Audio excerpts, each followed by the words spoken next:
2007 সাল। তখন কলকাতা যেন থমকে গেছিল এক প্রেমের কাহিনীতে।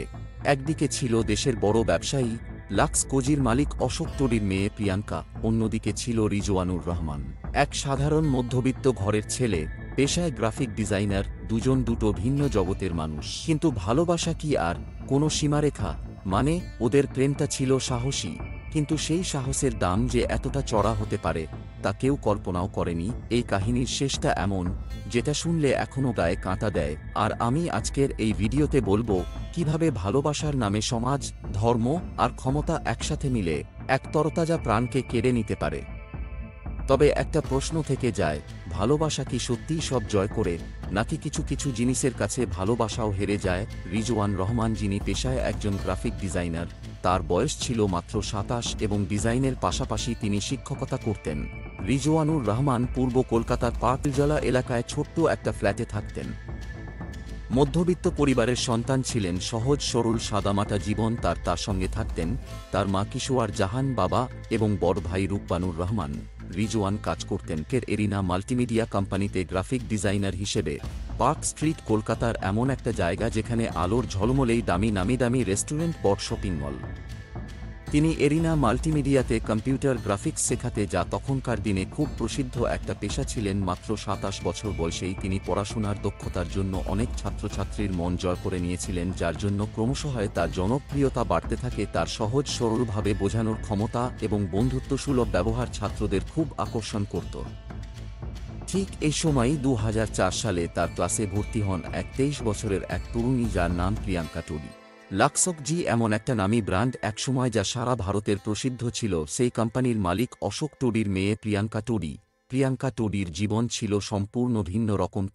প্রিয়াঙ্কার জীবন ছিল উচ্চবিত্ত সমাজের ঝলমেলে পরিবেশের মতো দামি গাড়ি, দামি বাড়ি, কিন্তু প্রিয়াঙ্কা টোডি ছিল লাজুক স্বভাবের এবং বেশি কথা বলতেন না। যেহেতু তাদের পারিবারিক ব্যবসা ছিল, তাই পরবর্তীতে ব্যবসাটাকে আরও উন্নতির দিকে নিয়ে যাওয়ার জন্য গ্রাফিক ডিজাইন শেখাটা তার কাছে খুব গুরুত্বপূর্ণ ছিল, যে কারণে সে গ্রাফিক ডিজাইনের কোর্স করতে রিজওয়ান রহমানের ক্লাসে ভর্তি হন। রিজওয়ান রহমান এর পড়ানোর ধরন ছিল খুব সহজ সরল এবং বন্ধুসুলভ, যা প্রিয়াঙ্কার মনকে ছুঁয়ে যায়। ধীরে ধীরে তাদের মধ্যে একটা বন্ধুত্বের সম্পর্ক তৈরি হয়।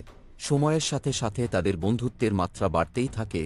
এরপর সময় গড়িয়ে আসে সাল। তাদের বন্ধুত্ব থেকে শুরু হয় এক প্রেমের পরিণতি। রিজওয়ানুর এবং প্রিয়াঙ্কা একে অপরের গভীর প্রেমের সম্পর্কে জড়িয়ে পড়েন। এরপর তারা পরিকল্পনা করেন একে অপরকে বিয়ে করবেন। কিন্তু এটা এক বিশাল ঝুঁকিপূর্ণ কাজ ছিল, কারণ প্রিয়াঙ্কা ক্ষমতাশালী পিতা অশোক টোডির মেয়ে, আর এদিকে রিজওয়ান রহমান ছিলেন একজন সাধারণ পরিবারের ছেলে। শুধু এখানেই সমস্যা ছিল না, তাছাড়াও প্রিয়াঙ্কা টোডি ছিলেন হিন্দু ধর্মের এবং রিজওয়ান রহমান ছিলেন মুসলমান ধর্মের। স্বাভাবিকভাবে প্রিয়াঙ্কা এবং রিজওয়ানের মনে এটা নিয়ে ভয় আসতে থাকে, হয়তো এক সময় তাদের এই সম্পর্ক তাদের মা বাবা কখনোই মেনে নেবেন না। কিন্তু একজন মানুষ যখন প্রেমে পড়ে তখন তার কাছে কোনো বাধাই বাধা মনে হয় না। তাই তারা ভয় থাকলেও তারা স্বপ্ন দেখেন একসাথে বাকি জীবন কাটাবেন। এরপর পরিকল্পনা করেন সরকারি নিয়ম মেনে বিয়ে করবেন। 2007 সালের 18ই আগস্ট তাদের পরিবারকে না জানিয়ে গোপনে স্পেশাল ম্যারেজ অ্যাক্ট 1954 অনুযায়ী বিয়ে করবেন। আমাদের দেশে একই ধর্মের ভিত্তিতে বিয়ে থাকলেও ভিন্ন ধর্মীদের সঙ্গে বিয়ে হওয়া নিয়ে একটু সমস্যা আছে, আর এই স্পেশাল ম্যারেজ অ্যাক্টের মাধ্যমেই একজন প্রাপ্তবয়স্ক ব্যক্তি তার ইচ্ছামত বিয়ে করতে পারে। আর এই নিয়মের সাহায্য নিয়েছিলেন রিজওয়ান রহমান ও প্রিয়াঙ্কা টোডি। তারা জানত পরবর্তীতে তাদের এই বিয়ে বিশেষভাবে সাহায্য করবে। এই বিয়েতে সাক্ষী ছিলেন তাদের 3 জন বন্ধু। তখন ম্যারেজ রেজিস্টার শিপ্রা ঘোষ এবং সঙ্গে ছিলেন সাদিক হোসেন, অনুজ চট্টোপাধ্যায় এবং অনাদি চক্রবর্তী। এরপর প্রিয়াঙ্কা ও রিজওয়ান যে যার মতো বাড়িতে চলে যায় এবং স্বাভাবিকভাবে থাকতে শুরু করেন। আগের মতোই সবই নরমাল ছিল। তারপর একদিন তারা সিদ্ধান্ত নেয় যে তাদের একসাথে থাকা উচিত, স্বামী স্ত্রীর মতো। এরপর রিজানুর তার বড় ভাই রূপবানুর রহমানকে সবকিছু জানান। রূপবানুর রহমান অবাক হলেও সে তার ভাইকে সাহায্য করতে চান এবং রূপবানুর রহমান এর বন্ধু মহিউদ্দিন ওরফে পাপ্পুকে তার ছোট ভাইয়ের সব কথা খুলে বলেন। তারা দুজন মিলে রিজওয়ান রহমান এবং প্রিয়াঙ্কা টোডিকে এক করার জন্য প্রতিশ্রুতি দেয়, কিন্তু তারা তখনও জানত না এই সিদ্ধান্ত ভবিষ্যতে তাদের জন্য কতটা ভয়ঙ্কর হতে চলেছে। রিজওয়ান তার ভাই রূপবানুর আর পাপ্পুকে সব খুলে বলার পর তারা দুজনেই প্রতিশ্রুতি দিল যে কোনো পরিস্থিতিতে পাশে থাকবে। অবশেষে 31শে আগস্ট 2007 তারা সিদ্ধান্ত নেয় যে এবার থেকে তারা একসঙ্গে থাকবে, অর্থাৎ প্রিয়াঙ্কা রিজওয়ান রহমান এর বাড়িতে এসে থাকতে শুরু করবেন একজন বিবাহিত মহিলার মতো। পরিকল্পনা অনুযায়ী প্রিয়াঙ্কা তার জিনিসপত্র নিয়ে রিজওয়ানের তিলজালার ফ্ল্যাটে এসে হাজির হয়। সেই বাড়িতে ছিল খুব সাধারণ কোনো অভিজাত এলাকা নয়। প্রিয়াঙ্কা টোডির জন্য এটা ছিল একদম নতুন একটা জীবন, কেননা এর আগে সে আলিশান জীবন কাটিয়েছে, যেখানে পাকা বাড়ি, দামি গাড়ি, সাজানো গোছানো ঘর, মনোরম পরিবেশ। প্রিয়াঙ্কা ও রিজওয়ান ভালো করেই জানত যখনই তাদের এই খবর প্রিয়াঙ্কার বাড়িতে পৌঁছবে তাদের উপর কোন না কোনোভাবে প্রেশার আসতে থাকবে। তার জন্য প্রথমে তারা 5টি চিঠি লেখেন তৎকালীন কলকাতার পুলিশ কমিশনার প্রসূন মুখার্জির কাছে। দ্বিতীয়টি ডেপুটি কমিশনার 3 নম্বর চিঠিটি পাঠানো হয় কোড়িয়া থানার অফিসারের কাছে, যেটা রেজানুরের স্থায়ী থানা ছিল। 4 নম্বর চিঠিটি পাঠানো হয় বিধাননগর থানায়, যেখানে অশোক টোডি অর্থাৎ প্রিয়াঙ্কা টোডির বাড়ি ছিল। আর 5 নম্বর অর্থাৎ শেষ চিঠিটি পাঠানো হয় দক্ষিণ 24 পরগনার এসপির কাছে, যেখানে লেখা ছিল, আমরা একজন প্রাপ্তবয়স্ক এবং নিজেদের ইচ্ছায় স্পেশাল অ্যাক্ট 1954 অনুযায়ী বিয়ে করেছি। তৎকালীন কলকাতার পুলিশ কমিশনার প্রসূন মুখার্জি অশোক টোডির টাকা এবং প্রভাবের কাছে তাদের নিরাপত্তা নিয়ে আশঙ্কা প্রকাশ করেন, কারণ প্রিয়াঙ্কার বাবা ছিলেন এক অন্তত প্রভাবশালী ব্যক্তি, সে তার মেয়ের জন্য সবকিছুই করতে পারতেন। তাই তারা পুলিশের কাছ থেকে সুরক্ষা চাওয়ার আবেদন করেন, কিন্তু সেই চিঠিগুলো যেন নতুন করে তাদের জন্য বিপদ ডেকে আনল। এদিকে প্রিয়াঙ্কার বাড়িতে অশান্তি শুরু হয়ে গেছে। সাধারণত প্রিয়াঙ্কা বিকেল 3টের মধ্যে বাড়ি ফিরে আসত, কিন্তু সেদিন 4টে বাজলেও তার কোনো খবর পাওয়া যাচ্ছিল না। তার মা তাকে ফোন করার চেষ্টা করলেও ফোন বন্ধ আসছিল। স্বাভাবিকভাবে মায়ের মন ভয় পেয়ে যায় এবং প্রিয়াঙ্কার বাবা অর্থাৎ অশোক টোডিকে খবর দেন। এরপর অশোক টোডি তার ভাই প্রদীপ টোডিকে ফোন করেন। এরপর তিনি অ্যারিনা মাল্টিমিডিয়ায় ছুটে যান প্রিয়াঙ্কার খবর নিতে। প্রদীপ টোডি যখন এরিনা মাল্টিমিডিয়াতে পৌঁছায় তার একটু আগেই অশোক টোডির ছোট মেয়ের ফোন আসে প্রিয়াঙ্কা টোডির, এবং তিনি জানান যে সে বিয়ে করে নিয়েছেন আর এখন থেকেই সে তার স্বামীর বাড়িতেই থাকবেন। এই খবর যেন অশোক টোডির পায়ের নিচে থেকে মাটি সরে গেছিল। অনেক আগেই তিনি রিজওয়ান ও প্রিয়াঙ্কাকে নিয়ে সন্দেহ করতেন। প্রিয়াঙ্কার ফোনে রিজওয়ান রহমানের মেসেজ দেখেছিলেন, তখন প্রিয়াঙ্কা তাকে বলেছিল এটা শুধু শিক্ষকের সঙ্গে পড়াশোনার জন্য কথাবার্তা। অশোক টোডি তখন সাবধান করেছিলেন। এরপর অশোক টোডি রিজওয়ানুরের সঙ্গে কথা বলার জন্য ফোন করেন। রিজওয়ান ফোন রিসিভ করে অশোক টোডিকে বলেন, আপনারা চাইলে আপনার মেয়েদের সঙ্গে দেখা করতে পারেন, তাকে আশীর্বাদ করতে পারেন। রিজওয়ান 7-5 না ভেবে তার তিলজলার ঠিকানা দেন। অশোক টোডি এবং তার ভাই প্রদীপ টোডি ঠিকানা পাওয়ার পর দ্রুত চলে যান রিজওয়ানের বাড়ি তিলজালার এলাকায়। রাত 8টার দিকে পৌঁছান রেজানুরের বাড়িতে। সেখানে গিয়ে দেখেন রিজওয়ান, তার ভাই রূপবানুর আর পাপ্পু, তাদের মা এবং প্রিয়াঙ্কা বসে রয়েছে এবং প্রিয়াঙ্কার মামা অনিল সারাউগি সেখানে উপস্থিত ছিলেন। অশোক টোডি রিজানুরের বাড়িতে গিয়ে শান্তভাবে প্রিয়াঙ্কার দিকে তাকিয়ে বলে, প্রিয়াঙ্কা বাড়িতে চলো। তখন প্রিয়াঙ্কা তার বাবা অশোক টোডিকে জানায় যে সে আর বাড়ি যাবে না, এখন থেকে তার স্বামীর সঙ্গেই সুর বাড়িতেই থাকবেন।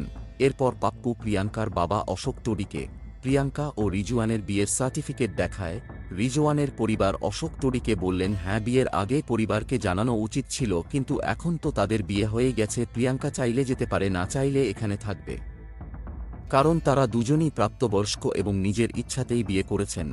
এরপর অশোক টোডি বারবার প্রিয়াঙ্কাকে বোঝানোর চেষ্টা করে বাড়ি ফিরে যাওয়ার জন্য, কিন্তু প্রিয়াঙ্কা কোনো কথাই শুনতে চায় না। এরপর বাধ্য হয়ে রাত 1টা নাগাদ রিজওয়ানের বাড়ি থেকে বেরিয়ে আসে এবং কোড়িয়া থানায় যায়। সেখানে গিয়ে অভিযোগ করে প্রিয়াঙ্কাকে জোর করে বিয়ে করা হয়েছে। এসব শুনে পুলিশ রিজওয়ানের বাড়িতে আসে এবং প্রিয়াঙ্কাকে বাড়িতে যাওয়ার জন্য চাপ দেয়, কিন্তু বিয়ের বৈধ কাগজপত্র দেখে পুলিশ কিছু করতে পারে না। পুলিশ অফিসারেরা ফিরে যায়। প্রিয়াঙ্কার বাবা অশোক টোডি সকাল 8টার সময় হতাশ হয়ে বাড়ি ফিরলেন, তবে তার মনে তখন একটা সিদ্ধান্ত পাকা হয়ে গেছে যে করেই হোক সে প্রিয়াঙ্কাকে ফিরিয়ে আনবে। এদিকে রিজওয়ান আর প্রিয়াঙ্কার তিলজলার ছোট্ট একটা ফ্ল্যাটে একসঙ্গে থাকতে শুরু করে দুজনের জীবনে তখন ভালোবাসা আর নতুন স্বপ্ন ছিল, কিন্তু এই সুখের জীবন মানতে পারছিল না প্রিয়াঙ্কার বাবা অশোক টোডি। অশোক টোডি নিজের মেয়েকে ফিরিয়ে আনার জন্য মরিয়া হয়ে উঠেছিলেন। বিয়ের প্রথম দিন তিনি প্রিয়াঙ্কাকে বোঝানোর চেষ্টা করেছিলেন, কিন্তু সফল হননি, তাই 1 সেপ্টেম্বর আবার শুরু করল এক নতুন অধ্যায়। তবে এখানে আর ভদ্রতার সাথে বোঝানো ছিল না, বেশ খানিকটা রাগ মিশেছিল। তিনি রিজওয়ানুর পরিবারকে সরাসরি বললেন, যদি প্রিয়াঙ্কা বাড়ি না ফিরে আসে তাহলে তাদের সবাইকে এক ভয়ঙ্কর ভোগান্তি ভুগতে হবে। কিন্তু রিজওয়ান ছিলেন একজন সাহসী যুবক, সে কিছুতেই হাল ছাড়েননি। সে স্পষ্ট জানিয়ে দেয়, প্রিয়াঙ্কা আমার স্ত্রী, সে আমার সঙ্গেই থাকবে। কিন্তু অশোক টোডি খুবই শক্তিশালী একজন ব্যক্তি ছিলেন এবং লাক্স কোজি কোম্পানির মালিক ছিলেন, ফলে তার রাজনৈতিক আর পুলিশের উচ্চ পর্যায়ে অনেক যোগাযোগ ছিলেন। তাই সে কলকাতার পুলিশ কমিশনার প্রসূন মুখার্জির কাছে যান সাহায্যের জন্য। এর আগে পর্যন্ত পুলিশের আচরণ সবই ঠিক ছিল, কিন্তু যখন অশোক টোডি পুলিশ কমিশনার প্রসূন মুখার্জির সঙ্গে যোগাযোগ করেন, তারপর থেকে পুলিশের আচরণ পরিবর্তন হতে থাকে। কোথাও যেন তাদের উপর এক ধরনের চাপ দেওয়া হতে থাকে প্রিয়াঙ্কা টোডি ফিরিয়ে দেওয়ার জন্য। কিন্তু অশোক টোডি তেমন কোন রাস্তা খুঁজে পাচ্ছিলেন না। এরপর তার সঙ্গে যুক্ত হলেন পুলিশ ডিপার্টমেন্টে দুই বড় অফিসার, ডিজি অজয় কুমার আর ডিজি জ্ঞানবন্ত সিং। এরপর থেকে পুলিশ বারবার রিজওয়ানদের বাড়ি আসতে থাকে। রিজওয়ান বলতে থাকে প্রিয়াঙ্কাকে ছেড়ে দেওয়ার কথা।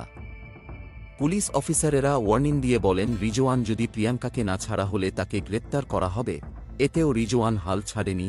সে সাহসের সঙ্গে প্রিয়াঙ্কার হাত ধরে দাঁড়িয়েছিলেন পুলিশ এবং প্রিয়াঙ্কা টোডির বাবা কোন রাস্তা না পেয়ে শেষমেশ এলাকার এক প্রভাবশালী ব্যক্তি হাসান আলীর মাধ্যমেও চাপ সৃষ্টি করা হয়। কিন্তু এত সব হওয়ার পরেও রিজওয়ান নিজের অবস্থান থেকে সরে না। এদিকে রিজওয়ানুর সাহস দেখে অশোক টোডির ধৈর্য শেষ হতে লাগল। অবশেষে 4 সেপ্টেম্বর প্রদীপ টোডি প্রিয়াঙ্কা কাকা পুলিশের কাছে একটি অভিযোগ দায়ের করেন, যেখানে বলা হয় রিজওয়ান প্রিয়াঙ্কাকে অপহরণ করেছে। এই অভিযোগের ফলে এই বিষয়টা পুরো মোড় ঘুরে একটা পারিবারিক সমস্যার বাইরে গিয়ে আইনি ঝামেলায় ঢুকে পড়ে। এরপর পুলিশ রিজওয়ানুর আর প্রিয়াঙ্কাকে লালবাজারের পুলিশ হেডকোয়ার্টারে ডেকে পাঠায়। এখানে গিয়ে আবারও তাদের ওপর চাপ দেওয়া হয়। রিজওয়ানকে বলা হয় প্রিয়াঙ্কাকে ছেড়ে দেওয়া না হলে অপহরণ বা চুরি মামলায় জেলে পাঠানো হবে। প্রিয়াঙ্কাকেও বলা হয় তোমার বাবার শরীর খুব খারাপ, তিনি হসপিটালে ভর্তি আছেন, তুমি বাড়ি ফিরে যাও। এই কথাগুলো শুনে রিজওয়ানুরও একটু দুর্বল হয়ে পড়ে এবং প্রিয়াঙ্কার মামা অনিল প্রিয়াঙ্কাকে আলাদা করে বোঝান তার বাবার অবস্থা খুবই খারাপ। প্রিয়াঙ্কা দুশ্চিন্তায় পড়ে যায়। সবশেষে রিজওয়ান রাজি হয়, কিন্তু এখানে একটা শর্ত রাখা হয়, প্রিয়াঙ্কা শুধু 1 সপ্তাহের জন্য তার বাড়িতে যাবে, আর 1 সপ্তাহ পর আবার রিজওয়ান রহমানের কাছে ফিরে আসবে। কিন্তু যেহেতু ব্যাপারটা অনেকটা দূর এগিয়েছিল এবং অশোক টোডি খুব প্রভাবশালী একজন ব্যক্তি ছিলেন, তাই রিজওয়ান রহমান এর দাদা রূপবানর ও তার বন্ধু পাপ্পু জানত প্রিয়াঙ্কার বাবা যে কোন রকমের ঘটনা ঘটাতে পারে। তাই তারা পুলিশ অফিসারকে বলেন ব্যাপারটাকে যেন একটা কাগজে লিখিতভাবে দেওয়া হয়। পরবর্তীতে কোনো সমস্যা হলে তারা এই কাগজ নিয়ে দেখাতে পারবেন। তাদের এই কথায় পুলিশ ও রাজি হয়। কিন্তু এই লিখিত কাগজ, যার পরবর্তীতে বিশেষ কোনো দাম ছিল না, কেননা এই কাগজে না ছিল কোনো পুলিশ অফিসারের স্টাম্প বা সিলমোহর। সবথেকে অবাক করার বিষয়, এরকম কোন অথরাইজ করার অধিকার নাকি পুলিশ অফিসারেরই নেই। কিন্তু এই ঘটনাটা রিজওয়ান রহমান এবং তার পরিবার জানতেন না।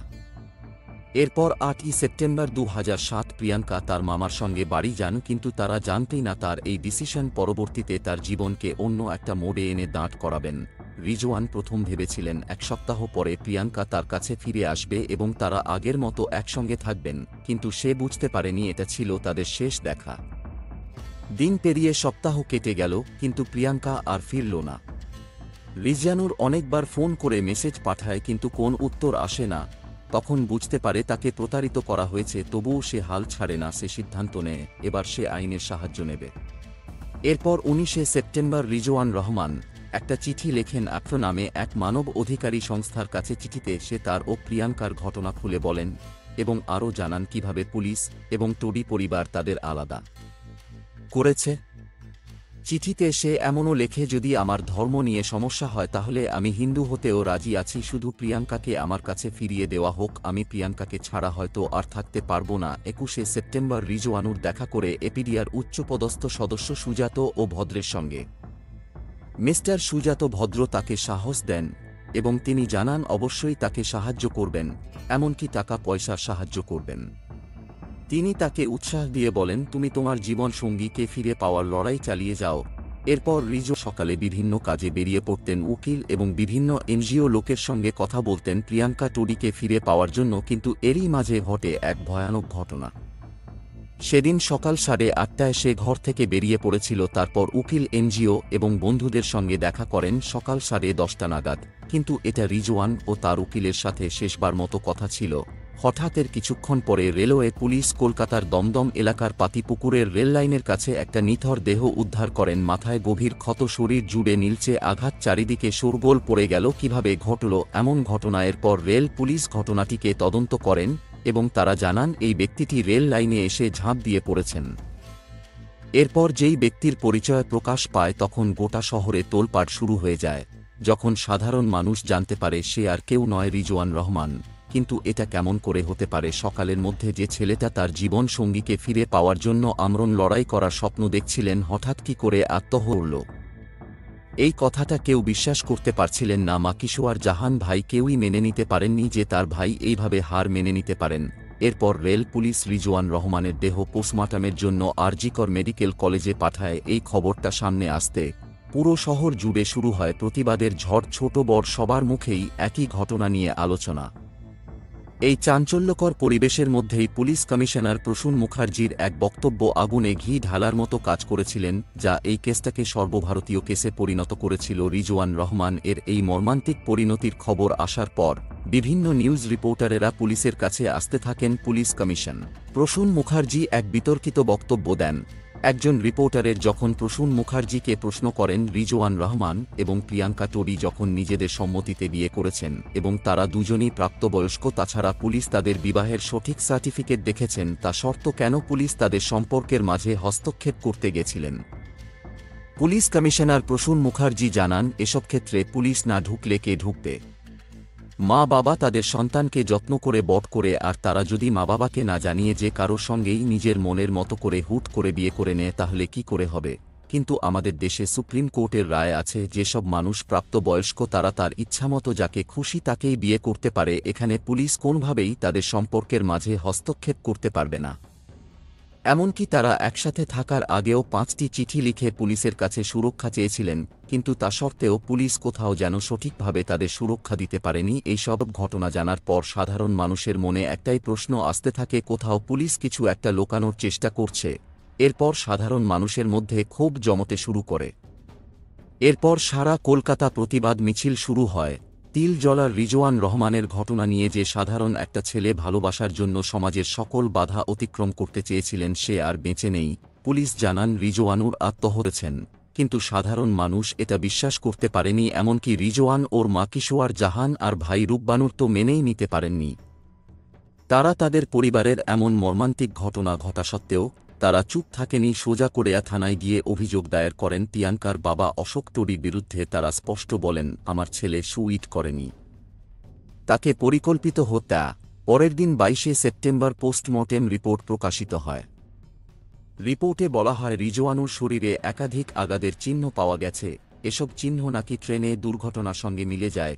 এরপর মিডিয়াও নেমে পড়ে তদন্তে। রেলের আশেপাশে স্থায়ী লোকজন কাছে জিজ্ঞেস করা হলে তারা জানায় দেহটা রেল লাইনের পাশে পড়েছিল, একদম সোজাভাবে হাত বুকের ওপার রাখা এবং মুখে একটা আঘাতের চিহ্ন নেই। দেহটাকে দেখে মনে হচ্ছিল কেউ যেন খুব যত্ন করে এইভাবে সাজিয়ে রেখে গেছে। এই খবর একদম রীতিমতো আগুনের মতো ছড়িয়ে পড়তে লাগল। গোটা শহরে মানুষ প্রশ্ন তুলতে শুরু করে, এটা কি সত্যি আত্মহত্যা নাকি এর পেছনে রয়েছে বড় কোন ষড়যন্ত্র? এরপর সাধারণ মানুষ পার্ক সার্কাসে খুব জমাতে শুরু করে। তারপর ক্ষোভের আকারে বিস্ফোরিত হয় এবং রাস্তায় নেমে আসে উত্তেজিত জনতা। সারা ভারত তোলপাড় হতে শুরু করে। ন্যাশনাল নিউজেও দেখাতে শুরু করেন রিজওয়ানুর রহমানের খবর। সাধারণ জনতা কোড়িয়া থানাও ঘেরাও করে এবং পুলিশকে এর বিষয়ে দ্রুত তদন্ত করার জন্য তারা প্রতিবাদ মিছিল করতে থাকে। চারিদিকে একটাই গুজব সারাতে থাকে, পুলিশ নাকি এই মামলাটিকে ধামাচাপা দেওয়ার চেষ্টা করেছে। জনতার এই উদ্রেক সারা কলকাতা ছড়িয়ে পড়তে থাকে। সাধারণ মানুষের পাশাপাশি মিডিয়াও পুলিশের ভূমিকা নিয়ে প্রশ্ন তুলতে লাগে। রাজনৈতিক দলগুলিও আর চুপ করে থাকতে পারল না। তারাও একজোট হয়ে ক্ষমতায় থাকা শাসনকর্তাদেরকে চাপ দিতে শুরু করল। রিজওয়ানের মৃত্যুর চেয়ে কোন এক ষড়যন্ত্র এবং তাকে খুন হয়েছে বলে তারা দাবি করতে থাকে। বিভিন্ন বিরোধী দল নেতারা রিজওয়ানের পরিবারের সঙ্গে দেখা করেন এবং তাদেরকে ন্যায় বিচারের জন্য আশ্বাস দিতে থাকেন। তৎকালীন সময় ক্ষমতায় ছিলেন সিপিএম বা বামফ্রন্ট সরকার। তখন সরকারের উপরে চাপ দেওয়া হয় কলকাতার কমিশনার প্রসূন মুখার্জিকে চাকরি থেকে সরানোর জন্য, কারণ পুলিশের ভূমিকা ছিল খুব বিতর্কিত। রিজওয়ানের এই মর্মান্তিক পরিণতির সঠিক বিচারের জন্য জনতার ক্ষোভ ক্রমশই বাড়তে থাকে। তখন বাধ্য হয়ে তৎকালীন মুখ্যমন্ত্রী বুদ্ধদেব ভট্টাচার্য 24শে সেপ্টেম্বর কেসকে সিআইডির হাতে তুলে দেওয়া হয়। এরপর এই কেসের দায়ভার সম্পূর্ণ সিআইডির হাতে আসে এবং সিআইডি নিজের মতো করে তদন্ত শুরু করেন। শুরুতেও তারা রেলওয়ে কর্তৃপক্ষকে প্রশ্ন করেন কোন ট্রেনে ধাক্কায় এমন দুর্ঘটনা ঘটেছে, কিন্তু অবাক করার বিষয় হল রেল কর্তৃপক্ষ সিআইডিকে জানায় তাদের কোন ট্রেনেই এরকম ধাক্কাজনিত ঘটনা ঘটেনি সেদিন। এরপর রেল এই স্বীকারোক্তি যেন আগুনে ঘি ঢেলে দিয়েছিল। তাহলে রিজওয়ান রহমান এর শরীরে এত আঘাতের দাগ এলো কোথা থেকে? কেউ উত্তর দিতে পারল না। এতে মানুষের মনে সন্দেহ আরও গাঢ় হতে শুরু করে। এইসব কারণে জনতার ভরসা ভেঙে যায়। সিআইডি ও সঠিক কোনো তথ্য দিতে পারে না। এরপর সাধারণ মানুষ ভরসা হারিয়ে ফেলে সে সিআইডি প্রতি। তারপর সর্বশেষ একটাই রাস্তা থাকে সাধারণ মানুষের কাছে। তারা সিবিআই তদন্তের জন্য আবদার করতে থাকেন। লক্ষ লক্ষ মানুষ রাস্তায় নেমে প্রতিবাদ করতে শুরু করেন রিজওয়ানুর রহমানের জন্য। সবার হাতে পোস্টার, কারোর মুখে স্লোগান।